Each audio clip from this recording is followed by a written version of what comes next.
আমরা আমাদের ধর্ষিত যে নারী সমাজ, ধর্ষণের পরেও যে তারা বারবার ধর্ষিত হয় সমাজ থেকে এবং রাষ্ট্র থেকে। কারণ তার ধর্ষণ, তার নিপীড়নের কথা সমাজ তাকে বলতে দিচ্ছে না, সমাজ তাকে অ্যাকিউজ করছে। তাকে আমাদের পরিবেশনার একটা সময় ছিল যে ধর্ষকেরাই তাকে আষ্টে পৃষ্ঠে যেতে ধরছে, তার মুখ থেকে কথা কেড়ে নিচ্ছে, তাকে দমিয়ে দিচ্ছে। এরপরেও আমরা দেখিয়েছি যে কয়েকজন নারী বের হয়ে গিয়ে তাদের কথাটা বলেছে। যখন যে বেরিয়ে এসেছে, বাংলাদেশের প্রতিবাদী সমাজ তাদের পাশে থেকেছে এবং তাদের পাশে আমরা সবসময় থাকবো।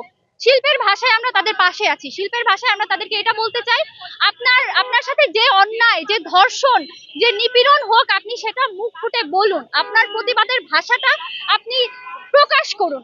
আমি যদি নিজেকে ঘরে আটকে রাখি তাহলে আমার বেঁচে থেকে লাভ নেই, আমার জীবনের কোনো অর্থ নেই। তাহলে রাষ্ট্র আমাকে ফাঁসি দিয়ে দিক, রাষ্ট্র হয় আমার ফাঁসি দিবে, না হয় ধর্ষকের বিচার করবে।